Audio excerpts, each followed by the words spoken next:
Halo semuanya, kembali lagi di acara Apoteker. Nah, di episode kali ini saya sudah ditemani sama teman saya.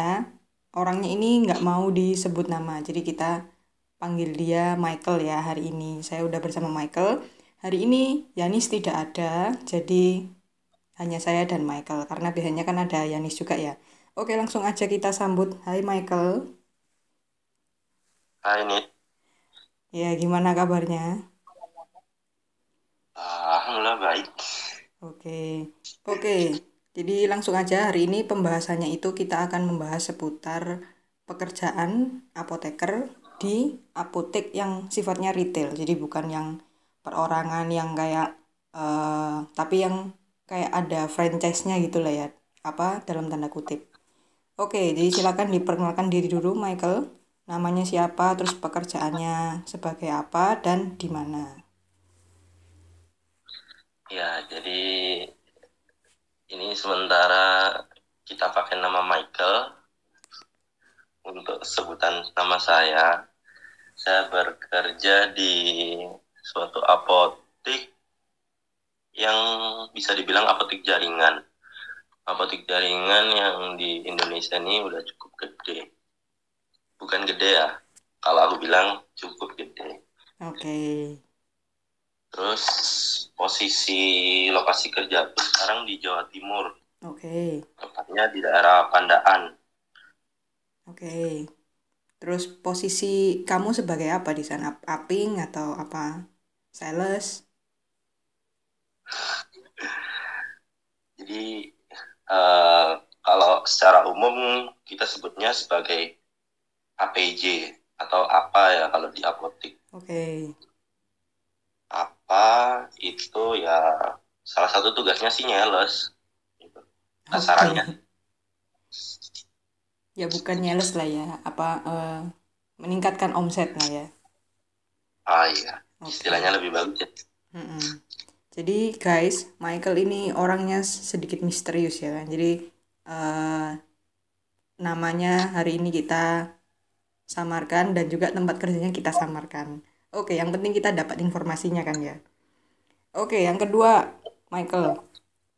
Bisa nggak dijelasin apa sih bedanya apotek yang jejaring itu atau apotek retail sama apotek yang milik perorangan? Hmm, jadi sebenarnya belum pernah sih aku kerja di apotek perorangan secara maksudnya benar-benar kerja itu belum pernah. Aku pernahnya cuma kayak sekedar ya Magang gitu ya, PKP. coba-coba magang magang doang di apotek swasta, tapi sekilas saja kalau dibandingkan swasta dan yang franchise ini, paling enaknya itu kalau masalah pengadaan. Jadi kan kalau di apotek itu ada yang namanya pengadaan, ada manajemen inventory, Oke. terus ada laporan dan lain-lain lah. Itu paling enaknya di bagian pengadaan. Kenapa? Karena kamu nggak perlu mikir, ya bukan nggak perlu mikir sih, cuma ada tim sendiri yang sudah memikirkan gimana pembayaran, gimana masalah pajak atau Oke, oke. uh, cari-cari Barang. PBS atau distributornya lah. Jadi kita di apotek itu cuma tinggal pesen, pesen, pesen, pesen terima barang sih. Oke. Nggak ngurus pembayaran berarti ya. Enggak, yang penting kita ini aja sih kontrolnya lewat Sistem. faktur yang datang ini nanti juga setelah kita kalau istilahnya kita entry di sistem kami, habis itu lanjutnya sih nanti pembayaran di kantor. Oke. Jadi yang pesen itu bagian lain, purchasing mungkin lah ya bagiannya nggak tahu namanya apa. Terus eh, yang mesenkan mereka, kamu hanya request gitu ya. Aku butuh ini. Ya, Nanti barangnya langsung dikirim ke kamu gitu ya. Nggak perlu ngambil-ngambil ke mana gitu. iya. ya. Ya jadi secara nggak langsung kayak bukan pengadaan sih, cuma kita tuh kayak forecast ya, kita Iya, ngomongin iya. kayak rencana. Soalnya kadang misal kita pesen A B C D E, kadang yang datang A B C F G, kadang gitu.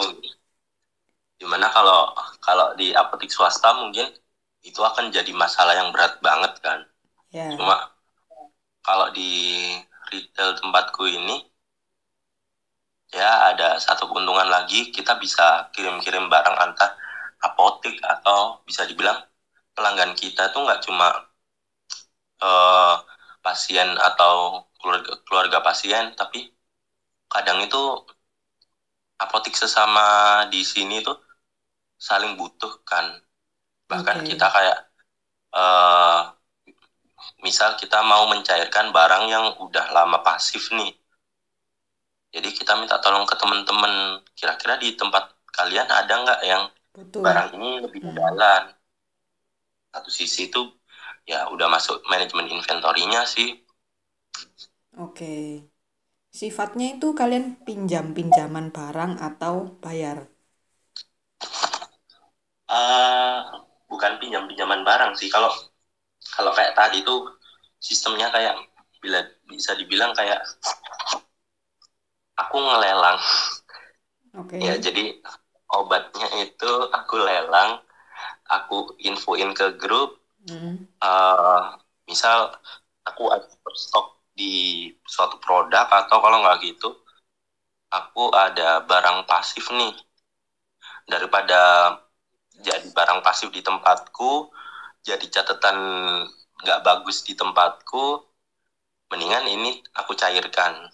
Oke. Kalau aku cairkan, jadi fokus jual di tempatku tetap nggak bisa laku, ya itu jalan terakhirnya tuh aku lelang di grup kami gitu. Oke. Kira-kira ada nggak teman-teman yang butuh ini, dan Oke. biasanya ada aja kan. Lumayan tuh, jadi barang tuh cair, nggak ngendap di tempat kita. Beda sama apotek swasta biasa, yang kalau misalnya barang itu nggak laku, ya udah itu jadi beban kalian gitu loh, beban kalian sendiri. Oke, berarti kalau apotek retail tuh kayak enak lah ya, maksudnya ya itu tadi ada kerjasama antar cabang, mungkin bisa tuker-tukeran stok Iya. dan lain-lain. Cuma kalau dibilang ini legal apa enggak sih, sebenarnya aku juga bingung gitu. Harusnya legal Uh, sih, kan enggak, Soalnya bukan barang gelap kan yang diedarkan, maksudnya barang yang resmi gitu, cuman perbedaan stoknya aja. Kayaknya sih oke lah ya. bukan. Jadi emang kita dapatnya emang barang berfaktur. Cuma kan kalau kita eh apa ya, lelang tadi tuh kita nggak ada ngeluarin faktur gitu loh dari apotek pemberi. Kita nggak ada ngeluarin faktur. Kita hanya kayak, bisa dibilang kayak kita ngasih stok kita sekaligus barangnya. Jadi Kak, kayak, potong stoknya dan pakai itu nggak apa? dihitung secara sistem. Jadi ada sistemnya itu, kita mau ngasih ke mereka atau kita mau minta ke mereka, itu ada sistemnya. Berarti Jadi kayak secara sistem udah stoknya otomatis masuk, kita tinggal ngirim barang. Nanti kalau misalnya barang nggak kekirim, ya nanti urutan belakang itu kita cari barangnya hilang di mana. berarti yang minta nggak bayar, nggak keluar duitnya. Kamu cuman kayak minta stok Secara gitu tuh. iya, secara apa ini, eh keuntungannya yaitu dari kayak seolah-olah kita nggak usah pengadaan ngeluarin duit gitu. Oke. Kita cuma minta stoknya dia, barang datang gitu. Soalnya nanti itu kan barang-barang itu kan bisa dibilang kayak masuk di nilai stok kita, nilai stok apotek masing-masing.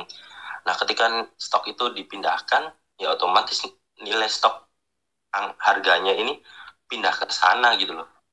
Oke. Berarti apotek retail itu sistemnya harus kuat ya. Kalau nggak punya sistem kayaknya hancur deh itu. Iya, susahnya itu sih. Kalau sistemnya masih belum, ya di tempatku bukan berarti sistemnya udah bagus banget, cuma sudah lumayan lah gitu. Oke. Paling Selain nggak dengan sistem saat ini tuh kita yang kerja di dalam situ kayak ya terbantu, oke lah, terbantu. banyak terbantu gitu loh. Selain pengadaan apalagi yang beda? Mungkin kayak apa ya? Struktur organisasi atau apa?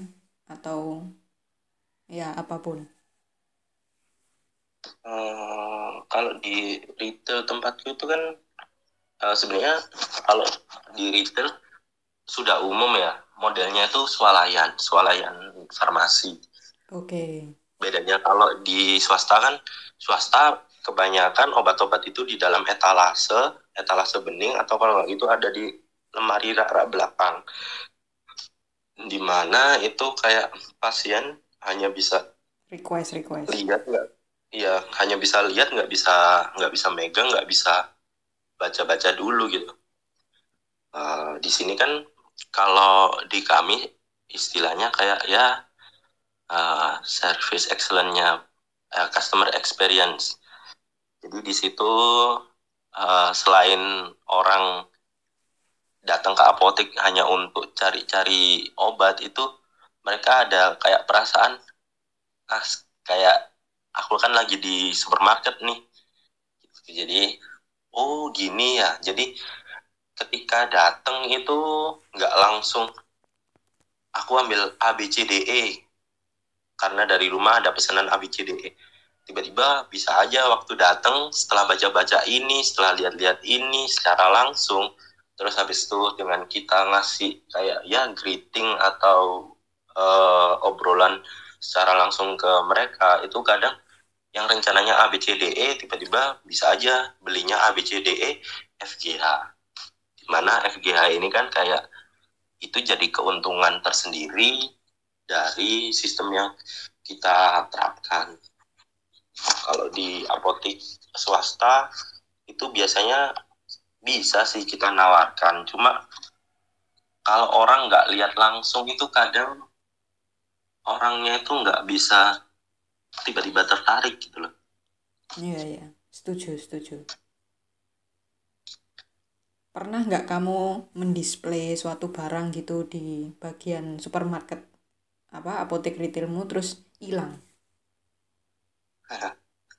Iya, hal-hal seperti itu memang minusnya di apotek swalayan. Tapi Itu kayak gitu. pernah hilang berarti ya? Sering. Oh sering. Oke. Sering.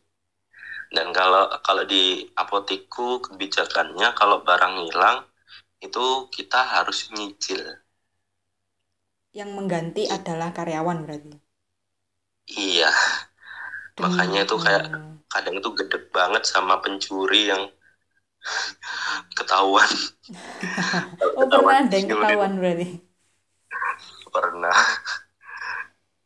Ya ini mungkin buat teman-teman juga ya, kalau pergi ke apotek jangan mengambil barang yang tidak seharusnya diambil. Iya, itu kan itu juga yang ada di apotek kan juga bukan barang kami juga, itu barangnya perusahaan. Jadi kalaupun ada barang minus juga ujung-ujungnya siapa sih itu yang bertanggung jawab gitu. Gimana bentuk tanggung jawabmu? Oke. Tapi yang kalau ditaruh di display paling kan kayak apa ya? Kayak maksudnya HP, Evercook, apa? barang-barang OTC lah. Ya OTC lah Kalau ya. kalau kita bilangnya kayak suplemen, terus habis itu ya bisa lah masuk alkes, terus barang-barang obat tradisional sama obat bebas terbatas. Oke. Kita kalau ethical pasti masuk dalam, kita nggak ada ethical di luar. Oke. Ya, lumayan ya, suplemen ada yang mahal ya kalau hilang ya. Tapi kan urunan ya kan, nggak apa-apa lah ya. Seurunan-urunannya kan kita seapotek nggak punya orang. Jadi kayak aduh, kalau pas food suplemen hilang itu berat banget. Udah waktunya gajian, hitung-hitungan lagi. Oke, oke. Ada lagi yang mau disampaikan terkait perbedaannya apotek retail sama apotek swasta? Ini dari segi SDM. Oke. Jadi kalau kita itu di apotek, kalau apotek swasta itu kan seolah-olah benar-benar APJ-nya itu ngelola semuanya tuh. Mm. SDM, manajemen inventory, manajemen ini. Kalau di punya kami itu sebenarnya APJ-nya tuh juga bertanggung jawab penuh atas hal-hal tersebut. Cuma beberapa hal itu kita dapat support dari kantor.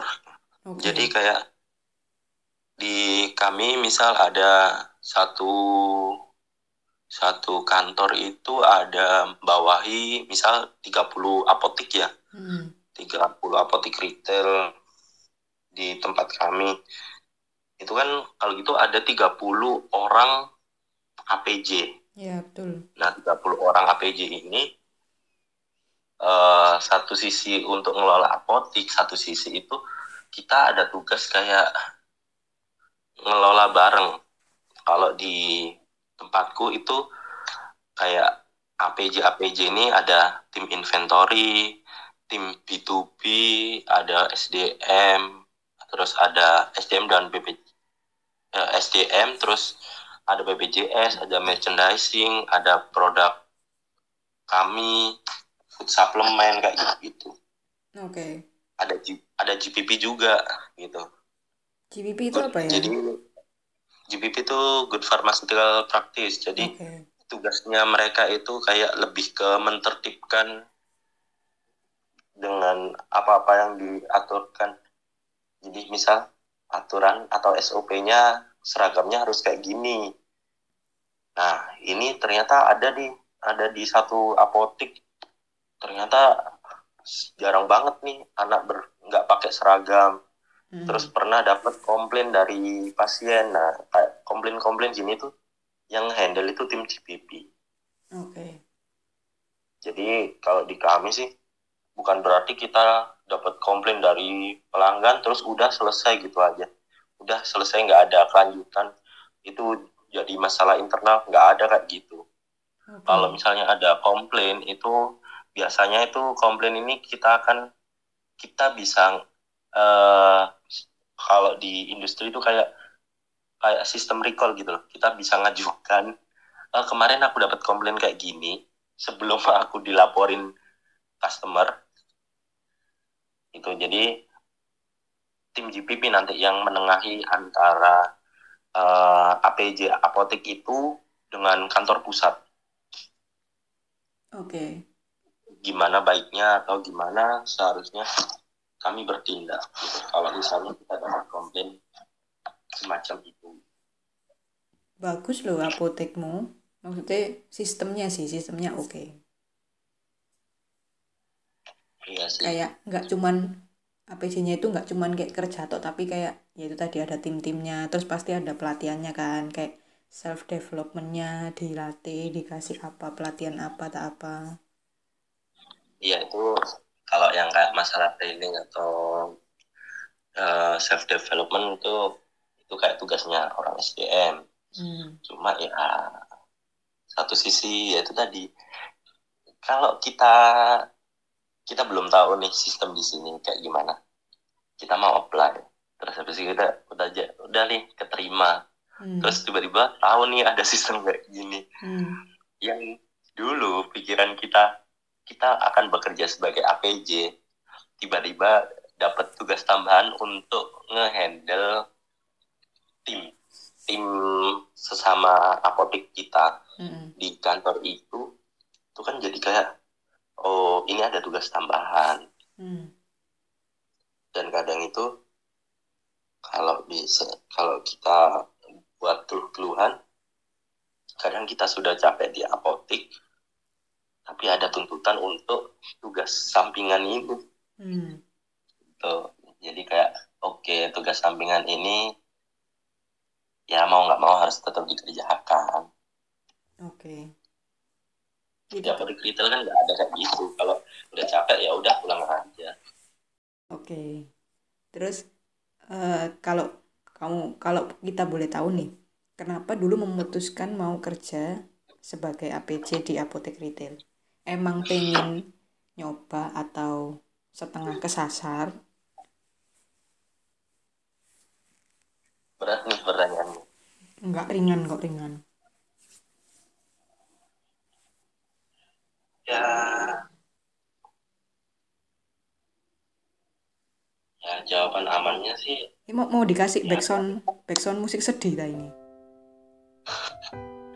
enggak ya ini sih apa sejujurnya salah masuk gitu di sini. Oke, maksudnya bukan salah masuk, tidak merencanakan ya. Iya, Terus dulu kan kemudian waktu ada zaman peluang, kuliah. ambil. Iya, waktu zaman kuliah kan passionnya bukan di pelayanan sebenarnya. Oke. Maunya industri karena di industri aku rasa wah menarik ini gitu. Apalagi industri terkenal, wah gajinya gede gitu. Oke. Cuma pas seleksi di sini dulu daftarnya bukan di pelayanan, cuma waktu di tahap-tahap seleksi itu diarahkan ke bidang pelayanan. Oke. Kayak dari hasil tes ini, terus habis itu disesuaikan dengan kebutuhan perusahaan. Jadi kayak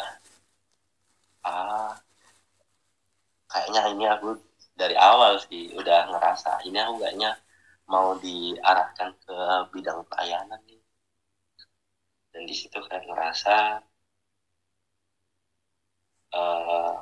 bisa dibilang kayak gini, lumayan lah buat batu loncatan. Iya, bisa.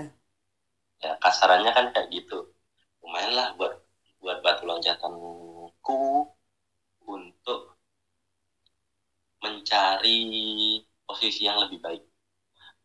Bukan Iya. berarti posisi ini di luar ini ya, di luar perusahaanku. Soalnya kalau di sistem di tempat kami itu kebetulan dari hulu sampai hilir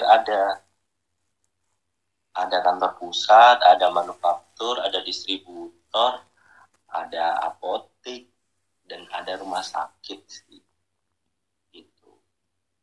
Oke. Jadi kebetulan tempatku ini tempat yang cukup komplit lah.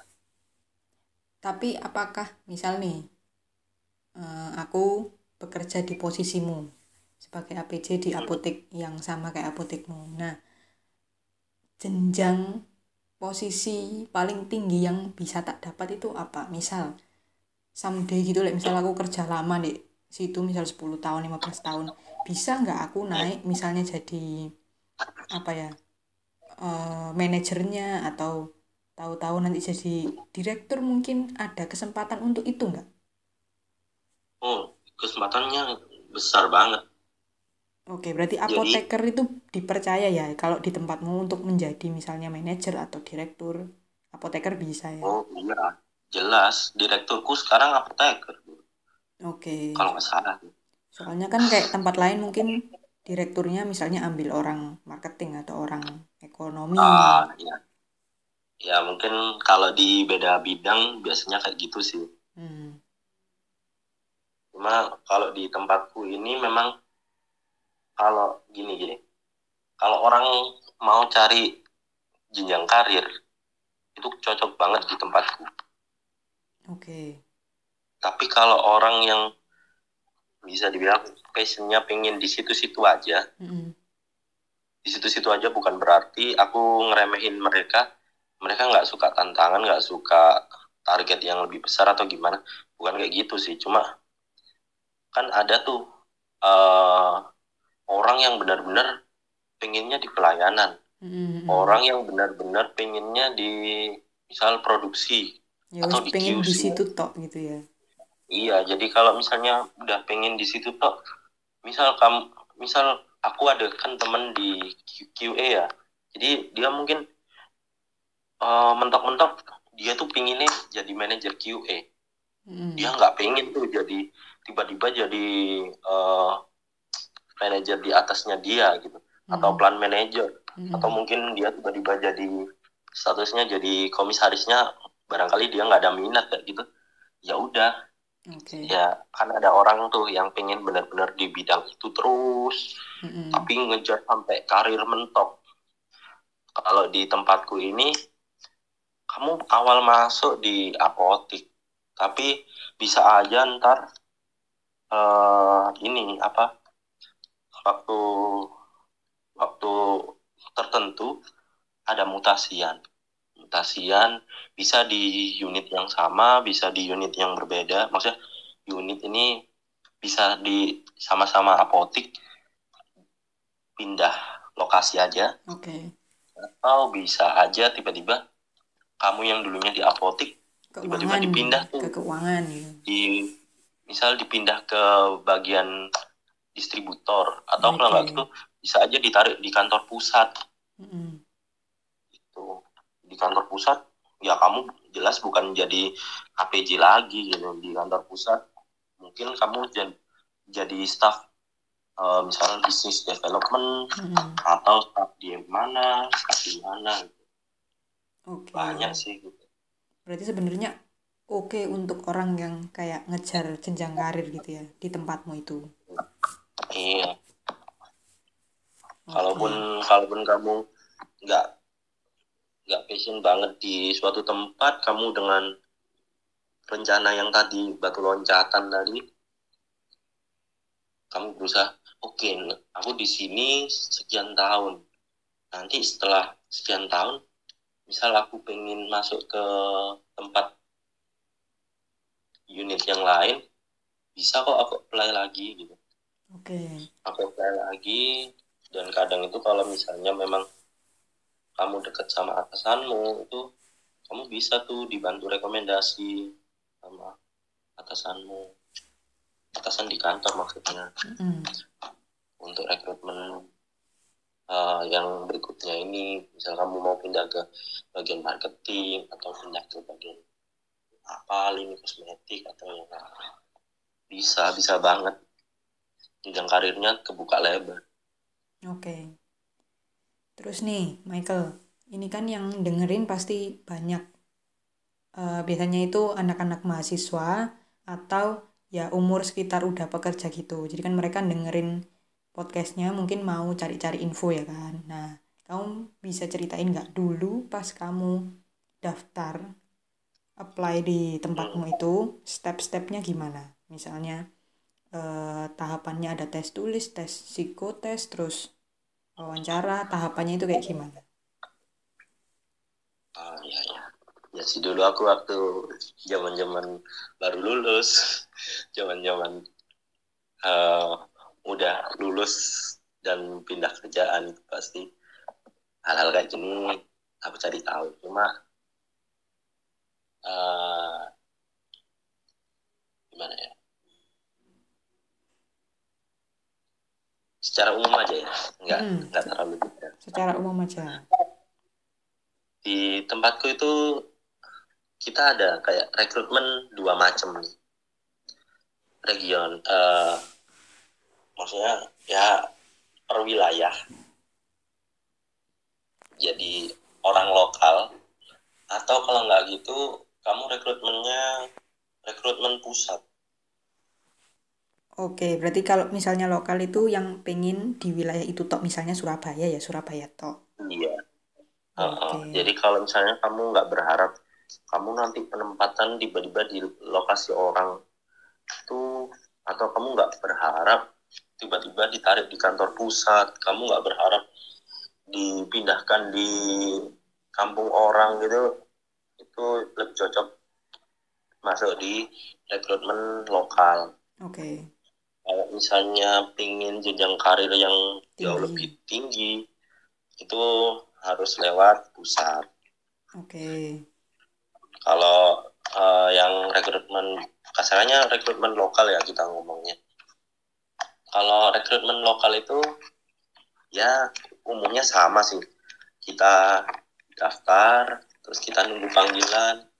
kita tes tulis, tes pengetahuan kayak gitu, terus habis itu wawancara, terus hasil. Lebih sederhana seleksinya. Tapi kalau yang rekrutmen pusat itu lebih banyak tahapannya. Ya, tahapannya ya, ini aku jelasin satu-satu ya. Pas awal ya, kalau di rekrutmen pusat ini paling beda sih. Kita disuruh buat resume, kita disuruh buat rangkuman tentang profil diri kita, terus disuruh upload di media sosial.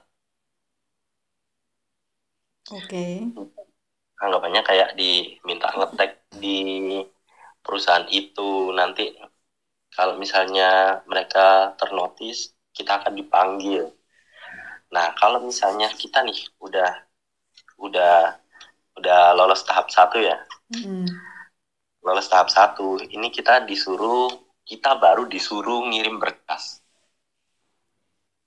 Oke, berarti ngirim berkasnya itu kalau tertarik, kalau dipanggil ya. Kalau resumenya bagus. Iya. Terus habis itu bukan bagus sih, menarik bagi mereka dan mungkin ada kebutuhan di bidang yang kita jelasin, kita tonjolin itu tadi. Oke, habis itu ngirim berkas, terus tes tulis. Ya, habis ngirim berkas itu ngirim berkas juga diseleksi dulu. Nggak semuanya yang ngirim berkas bisa lolos gitu. Kita ngirim berkas, terus beberapa hari kemudian kita baru ada pengumuman siapa aja yang lolos untuk tes berikutnya. Nah, ketika udah ada pengumuman tuh, oke, berkasmu bisa kami terima, kamu bisa lanjut. Itu biasanya kita ada kayak, misal aku kan posisi di Sidoarjo. Sidoarjo, terus habis itu rekrutmen pusat ini biasanya hanya di kota-kota besar. Nggak sampai masuk ke Sidoarjo sih. Bukan berarti Sidoarjo kecil, cuma kan dari pusat juga nggak mungkin datengin ke setiap kota gitu. Jadi waktu itu kami tes tulisnya di Surabaya. Nah, terus tes tulis ini macam-macam sih ya, kayak TPA biasanya, terus habis itu tes pengetahuan tentang perusahaan itu, terus tes pengetahuan umum gitu sih. Terus dari situ nanti ada pengumuman lebih lanjut.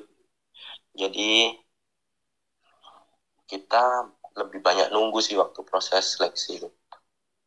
Nunggu pengumuman, soalnya kan itu nggak hanya di nggak hanya di Surabaya aja.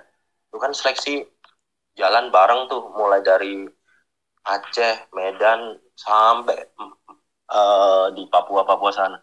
Itu kan ini sih, jalan bareng. Jadi kalau ada mungkin satu wilayah yang agak telat, itu nanti buat hasilnya telat semua gitu. Nah, terus ketika pengumuman seleksi tes tulis itu udah selesai, nanti ada di info lagi tuh. Kalau umumnya itu kita wawancara HRD di Surabaya juga kalau aku. Nah, wawancara HRD ini nanti wawancaranya sama perwakilan dari pusat. Di situ nanti yang mengarahkan kita akan kemana kalau di tempatku. Nah, di situ ini kan oke, aku awalnya mikir bisa nggak ya aku lanjut, soalnya itu kan juga tergantung jawaban kita sih. Kalau misalnya emang kita niat untuk masuk ke perusahaan itu, ya mau nggak mau itu kita kan ada dua cara tuh. Kita jawab wawancara seolah-olah menyesuaikan dengan perusahaan, atau kita jawab benar-benar sesuai keadaan kita. Jadi kayak kalau orang kayak jual mahal itu, ya udah aku ngomong seadanya aku gitu. Cuma kalau orang yang benar-benar pengen masuk di situ kan, oh iya Kak, saya sesuai dengan kebutuhan Anda. Kayak gitu-gitu kan yang wajar sih. Nah, di situ pas wawancara itu kayak aku mikir, ketika aku diarahkan ke bidang lain ya, itu aku kayak mikir, gimana ya? Terus habis itu dalam waktu yang singkat itu di dalam ruangan wawancara, akhirnya aku kayak mikir, oke nih, ini bisalah buat batu loncatan. Toh juga belum tentu ketika wawancara sekarang ini aku diarahkan ke retail atau apotik, nanti penempatannya juga apotik belum tentu. Tergantung nanti hasil training juga kan. Oke lah, gak apa-apa, ini anggapannya jadi batu loncatan. Aku pakai cara yang kedua tadi. Jadi aku benar-benar kayak, ya Pak, sesuai dengan saya ini. Bisa Pak saya di apotek, di retail. Siap Pak saya kerja di tempat Bapak dengan kondisi seperti ini. Padahal waktu di rumah pikirannya nggak kayak gitu. Terus sudah selesai wawancara. Ini dulu sih nunggunya hampir sebulan habis wawancara itu. Habis sebulan ini ada pengumuman siapa aja yang lolos untuk tes di pusat di Jakarta. Waktu itu kalau nggak salah ini wawancara sama user dulu. User ini kalau misalnya kita diarahkan ke retail. Nah di retail ini nanti ada mungkin di sana ada Asman A, B, C, D, E. Nah itu kita wawancara user sama Asman atau manajer-manajer di sana. Ketika wawancara user ini udah selesai, terus lolos, baru wawancara direksi, interview sama direksi. Dulu sih aku interviewnya sama ini direktur utamanya di bidangku. Sama beliau sebenarnya kayak lebih memastikan mentalku untuk siap di bidang ini. Terus habis itu udah selesai wawancara direksi. Kalau direksinya oke, direksinya ngerasa cocok, kita baru tes kesehatan. Tes kesehatan ini tes yang terakhir. Kalau tiba-tiba kita nggak lolos, ya udah kita pulang balik sebagai ya bisa mungkin jadi pengangguran lagi gitu. Cuma kalau tes kesehatan ini biasanya sih yang penting kamu bukan pengguna narkoba, kamu bukan orang yang aneh-aneh, kamu nggak ada masalah berat sama kesehatanmu, kayaknya jalanmu bakal lancar deh. Oh iya, ada nggak ujian apa namanya terkait kefarmasian? Ada ya berarti ya. Ujian tulis itu berarti yang terkait kefarmasian tadi itu ya. Iya, jadi waktu awal yang di Surabaya itu kan ada pengetahuan perusahaan, terus habis itu kayak TPA sama pengetahuan umum. Pengetahuan umum ini maksudnya itu sesuai bidang ya. Maksudnya ada yang benar-benar umum.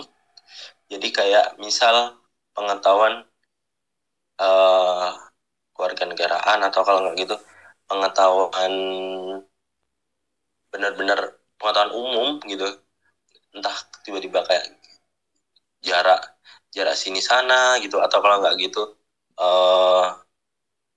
ibu kota negara ini kayak gitu-gitu sempat muncul. Terus habis itu ini ada kayak kalau di kita ilmu dasar farmasi, tiba-tiba ada suruh ngitung dosis, ada suruh ngitung kadar-kadar. Ya emang waktu itu nggak ada persiapan sih. ngitung kader itu paling berat sih. Kalau Oke, kayak oke. pengetahuan umum yang agak klinis, masalah obat-obatan, terus habis itu mungkin kayak lebih ke farmakognosi ya, kalau bahan alam itu ya aman-aman aja lah. Bisa diceritakan nggak keseharian pekerjaan seorang apoteker yang bekerja di apotek retail? Hmm, itu nih. Kalau di apotek retail itu kesehariannya, kalau aku ya kan seringnya sih pagi. Pagi itu kegiatannya pasti buat laporan harian. Jadi kita itu tiap hari pasti ada laporan keuangan. Keuangan ini maksudnya laporan setoran hari kemarin. Mm-mm. Nah, di situ satu laporan, terus habis itu pagi itu kita memanfaatkan fasilitas yang pengadaan tadi. Jadi kita kayak ke kantor itu pesen-pesen barang A, B, C, D, E, F, G, semana yang kita butuhkan gitu. Terus habis itu setelah itu selesai masalah laporan pengadaan, pagi itu juga tugasnya bisa dibilang kayak nata swalayan. Barang-barang yang kemarin datang yang belum sempat ditata itu tugasnya anak pagi yang ini memastikan kalau swalayan itu nggak sampai kelihatan kosong. Merchandise-nya jalan di sini. Jadi anggapannya yang menyiapkan apotik untuk seharian ini adalah shift pagi. Oke. Kalau shift sore itu jarang nata-nata, kecuali memang pas ada kesempatan lagi luang mereka nata. Cuma umumnya sih kalau kegiatan nata itu di pagi hari, terus habis itu pelayanan yang jelas. Terus kalau misalnya sudah mulai agak siangan itu biasanya kita kayak nyambi laporan-laporan non keuangan. Laporan-laporan non keuangan ini bisa aja, misal kan kita ada kerjasama kayak BPJS, kita cek-cek tuh BPJS, terus kita juga cek-cek masalah petty cash, terus kita cek-cek juga masalah faktur datang, barang datang itu kayak laporan-laporan kayak gitu yang harus kita laporkan ke kantor ya. Itu biasanya kita kerjakan siang disambi pelayanan. Terus nanti agak sorean tugas umumnya sih entry faktur. Terus habis itu malam itu kegiatannya, maksudnya selain pelayanan ya, malam ini biasanya ini sih pokoknya entry faktur, penerimaan barang itu biasanya dilakukan sama anak malam. Terus terakhir kebersihan. Kebersihan ini biasanya dilakukan pas mau tutup apotek. Kalau menurut kamu nih, apa plus minusnya bekerja sebagai APJ di apotek retail? Tadi beberapa mungkin udah kamu jelasin ya kan, minusnya misalnya ada job tambahan yang tadi kayak bagian pengembangan lah, SDM, bla bla bla. Selain itu apa ada lagi? Terus kalau boleh tahu nih, kisaran gaji itu berapa? Atau nggak usah sebut nominalnya, kisaran misalnya kayak UMR ditambah misalnya Jaspel atau ditambah BPJS. Jadi disamarkan aja. Kalau mau menjelaskan, kalau enggak ya nggak usah, nggak apa-apa. Iya, sebenarnya masalah tugas tambahan itu bukan minusnya juga sih, cuma buat orang-orang ini aja, buat orang-orang yang nggak ada rencana untuk mengerjakan itu, mungkin akan kaget kalau dapat tugas tambahan. Tapi bukan berarti itu minus ya, bukan berarti itu kekurangan, kan itu juga buat pengembangan diri sih. Plus minusnya, apalagi di apotik kelas kecil, SDM kita terbatas. SDM-nya 4 orang. 4 orang biasanya sih, satu apoteker, 3 TTK. Harusnya sih, bukan biasanya. Harusnya 3 TTK. Cuma kenyataannya satu apoteker ditambah sama 3 orang AA atau SMK itu, lulusan SMK.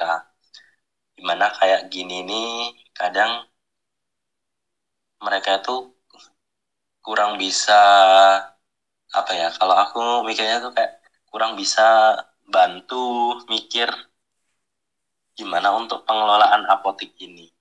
Jadi kadang itu aku ngerasa pengelolaan apotik ini benar-benar dibebankan ke aku semua.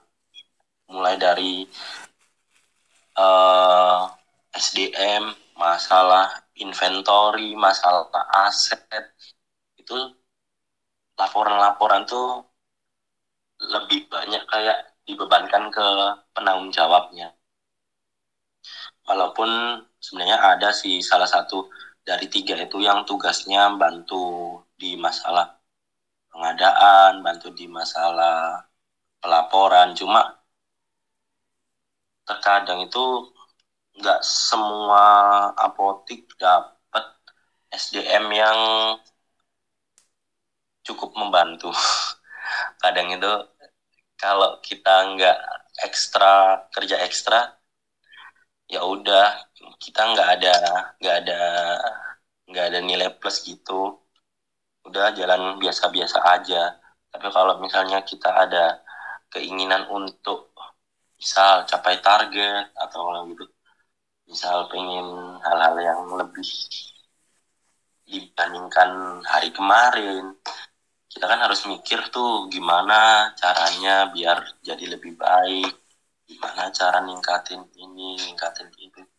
Itu kadang kalau pas nggak beruntung, kita dapat SDM yang kurang support, gitu sih. Minusnya di situ, kita jadi seolah-olah mikir sendiri di apotik. Cuma untungnya sih sekarang aku punya Aping. Jadi lumayanlah terbantu mikir hal-hal manajemen kayak gitu. Apingnya ada berapa? Satu. Ini sih Aping ini sebenarnya bukan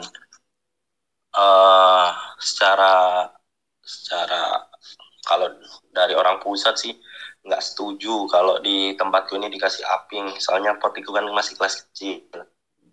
Cuma karena memang kami butuh Aping atau D3 untuk perizinan. Jadi untuk perizinan ini Aping kok D3 sih? Aping kan ya apoteker. Iya, jadi kalau untuk perizinan apotek itu kan sebenarnya butuhnya minimal 1 apoteker, 1 TTK.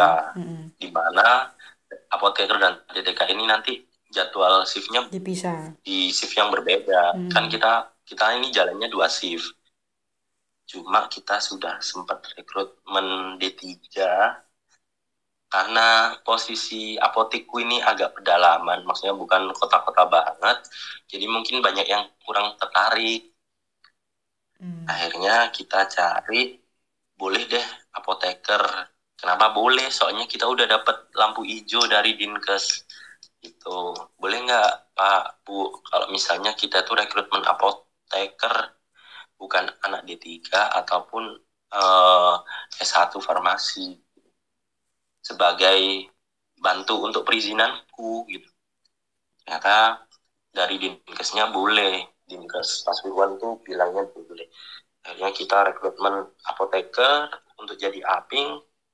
Ya sekarang kita sudah berjalan beberapa bulan lah sama si apoteker pendamping ini buat ngurus perizinan yang baru. Oke, pertanyaan terakhir nih, karena sudah tidak terasa sudah hampir 1 jam. Kamu coba kasih tips dan trik kepada teman-teman nih yang mungkin mau mencoba untuk apply menjadi apoteker di apotek retail. Apa tips triknya? Atau pesan-pesannya juga nggak apa-apa. Gini deh, kalau misalnya kamu emang nggak minat di retail atau nggak ada passion di bidang sini, sebenarnya kamu jangan terlalu maksain dirimu untuk masuk ke situ. Kenapa? Kalau misalnya kamu di suatu waktu berjalan ini tiba-tiba ada masalah yang nggak sesuai dengan ekspektasimu, itu nanti akan kerasa berat banget kerja. Tapi kalau misalnya kamu emang yakin bisa bertahan, bisa menghadapi tantangan yang dikasih sama atasanmu, ya nggak apa-apa sih kamu coba-coba hal yang baru. Cuma ya itu tadi, karena aku ini orang rekrutmen pusat, jadi ada beberapa hal yang nggak bisa aku langgar dalam kurun waktu tertentu. Oh iya, sama kenapa sih kok milih rekrutmen pusat? Selain dari jenjang karir, dari segi gaji juga selisih soalnya. Oh, lebih banyak yang pusat ya? Iya, kalau lokal kan gajinya relatif lebih dikit dibandingkan anak yang baru masuk, tapi rekrutmennya pusat. Walaupun masa kerjanya beda nih, yang lokal itu udah bertahun-tahun, tapi kita yang barusan masuk. Tapi rekrutmen pusat itu starternya itu udah lebih tinggian kita yang rekrutmen pusat. Oke. Tapi tetap sih di bawah 5 waktu awal masuk. Oke. Ada lagi mungkin? Buat retail kan udah ya Lumayan lah ya. udah cukup.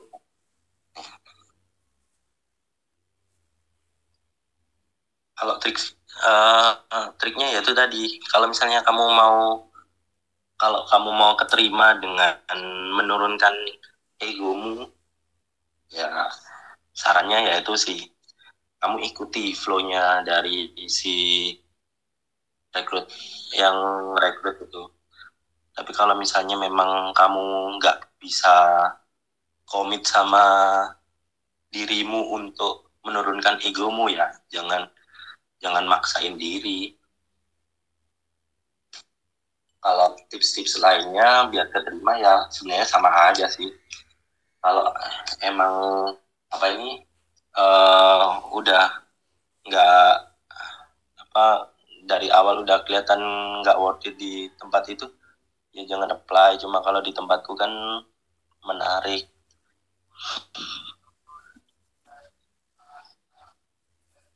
Oke. Ada lagi? Michael, itu aja sih. Terima kasih waktunya untuk Michael sudah mau berbagi informasi.